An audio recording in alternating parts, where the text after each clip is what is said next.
Let's see if I can do this without knocking over my little tripod here. I am long overdue for, I almost knocked it over right there, for doing an actual Earth Runners look. These are the mid-range. I think shoes look really nice that way, but of course that's not how our feet are. So here is the middle thickness, 9 millimeters on the outsole, plus a thin cotton hem. Man, I don't know what it is about Earth Runners, but man, I just keep forgetting the exact details. I do have a mini review. I will be sure to link to this so that y'all can correct my mistakes. These are not my first minimalist sandals.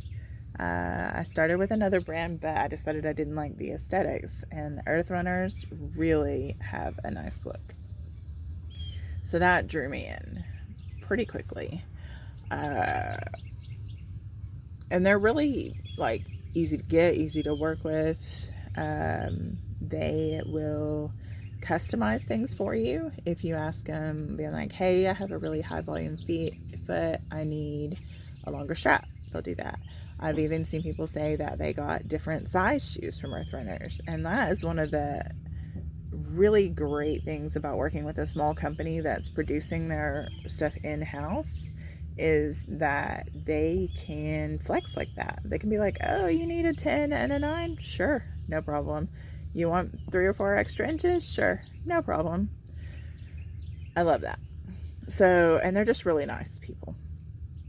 They're also on Instagram. You know, you can email them, you can connect with them lots of ways. So I decided to go with the medium thickness. There's a thicker one for, you know, probably for people who are going to be walking on some really rough stuff. I don't feel like that this gives a harsh ground feel at all. In fact, sometimes I wish it gave a little bit more. It's very flexible, but it's a little, it's thick enough that it's not like you're not going to feel the individual rocks in a painful way. And that can be good, or you can be like, hey, I want more ground feel. So there is a thinner one if you want more ground feel. It does not have this footbed on it. There is also a thicker one that does have the same footbed, but it has a thicker sole with thicker tread too. So it's really about what you're looking for. If you're going to do some really rugged stuff, you probably want the performance laces and the thickest tread. If you're just going to be around town, which is pretty much what I use mine for, or around my yard and all that, then you're going to want probably the middle. There are arguments about whether the thinnest is slippery or not. I don't have them, so I can't answer for myself. I would like to try them eventually. Some people also say that maybe the thinnest is hot because it doesn't have a material like this between you and the rubber. Again, I'm just kind of reporting what I've crowdsourced. I do not have any personal experience with the thinnest or the thickest. I'm just dead set in the middle. I have tried 3 different laces though. I do have the leather. When I bought these, I loved them so much, I thought, you know what, I want a backup pair, and I want to have the black laces. And they're great. And the black pair is super versatile. It can look really good dressed up or down. But I think the same about this, and I just found myself grabbing this all the time. So I sold the others. I kind of want to buy the black laces again though, because it's not actually that hard to relace these. You do need pliers for the plug part, but I can do the other parts just with my hands. So keep in mind that you can customize, you know, I think it's like $17 without a discount. Of course, if you check my discounts page, I got a discount you can use. But they're like $17 for laces, and they're always conducting, whether they're lifestyle, adventure, performance. Sorry, all the models sort of get jumbled in my head. Models for the footbeds, models for the laces, models for different brands. Anyway, and Earth Runners has those, you know, the different colors and things. I have the leather, but that's a discontinued, that's not coming back. Like, they're done with that. So You might, at this point, still be able to get them on the website. I'm not sure, but eventually they'll sell out and be gone. So, anyway, care of these is actually really easy.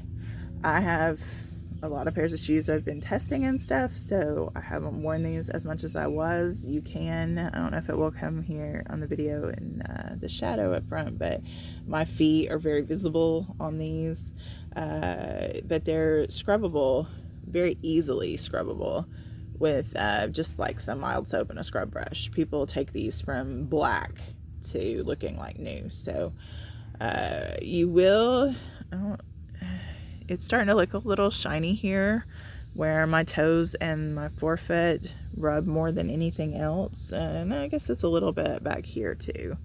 So you will start to see that. I think a little bit of compression to the fabric there. I don't feel like it impacts negatively at all. It might down the road if it gets really, really compressed and slick.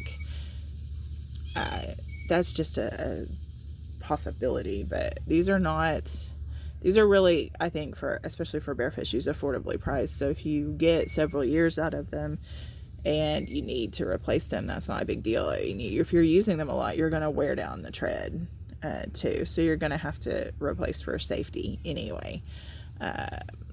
We get used to tread on like super thick shoes lasting forever, but it doesn't on minimalist shoes. There's a lot less sole. There's a car coming, or a truck. In the back of my house, there's an air conditioner. In the front, there are like once an hour cars, and this is the one of those very few cars. Minimalist shoes are thinner. There's a lot less between you and the ground, which is great, but it also means you notice when things start to wear out. And I think people complaining about that with minimalists maybe haven't thought about how the insides of their mainstream shoes are wearing out, and they just don't notice it, even though it's really hurting their feet. So shoes wear out over time, and this took a turn. Sorry, like all my videos, I chatter.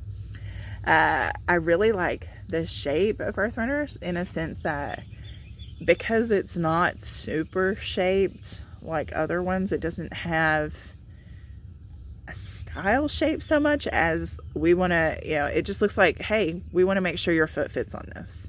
So I think it's one of the more accessible foot shapes here. Rarely do you see people being like, my foot didn't fit, or I'm sticking off in a weird spot. It's possible because our feet are so different, but this general shape is very flattering to the most number of feet. It's the most useful to the most number of feet. It's just, they're so easy to wear. The one thing though that people struggle with, and it's literally like the one thing, is getting used to the straps. They are a very durable construction, and they have a particular pattern inspired by native people's shoes. And so they feel a little tough, usually right here. And there are ways that you can deal with that, such as working them like this. Wearing them wet is a really popular way. I got used to mine by wearing them around the house in small doses, ever increasing doses. Like, I didn't leave the house with them for like a week. This is anecdotal. I can't prove it, but from what I hear, people with thinner feet get used to theirs faster. And I don't have thin feet, so it took me a little while. And occasionally I can still get a little bit of a dig. You have to play with it and make small adjustments to each place. They have great videos and instructions, so pay attention to them, because they wear these shoes, they made these shoes, they know what they're talking about. Small adjustments. You can adjust how the toe post, and I've done this pretty much without pliers, is kind of push it through and adjust the the positioning. I even once laced them backwards, and they weren't really a fan of that. But it was an interesting experiment, and it could kind of relieve some of the pressure off the second toe. But I can't recommend that because, you know, that's not how they're designed. But I will always play with my shoes, dang it. Also, some people will have problems with their heel slipping, and I think it can almost always just be down to making those small adjustments to get it right. 'Cause sometimes the strap that you think needs to be adjusted is not the actual one, because there's this one, there's the heel, and there's the over the foot and how tight it is. And sometimes one strap is pulling in a way that's affecting another strap. So you really have to play with them. The only thing, if your heel's particularly like straight, if you don't have that curve at the back of your heel, you might have trouble. They also have a suggestion video of double wrapping. I'm not sure if it covers both sides or just one, but to get the height a little higher, so that can help with some of the slippage. Beware of that it will make them a little less secure, I would think, because the closer they are down to the footbed, the better they'll hold. But and like I said, they're really great to work with. If you're having a fit problem, you can message them and be like, hey, how do I fix this? And they will help. The only other thing I want to say about height is stability wise, the lower you can be to the ground, the better. And I've written about sandal thickness a couple times now, both in just a short Instagram post, and earlier this week I put one up on the blog. Lower the ground is more stable, more ground feel, better for your mind-body connection, your proprioception, all of that. But you also don't want to hurt yourself. So take care to think about the thickness. This is a really good mid-range for virtually everyone. But you may need thicker, and that's okay. Or you might want the thinner because you really like ground feel, and that's okay too. Just know that there are options, and they're your feet, and you should do what will work for you, not try to meet anyone else's expectations. So anyway, Earth Runners, if I keep talking much longer, Instagram won't let me post this. Woohoo! Great versatile sandal. Be ready, especially if you have thicker feet, to have a little adjustment period. Don't expect to grab them and immediately run off on a hike, because you might hurt your toes here at this front strap.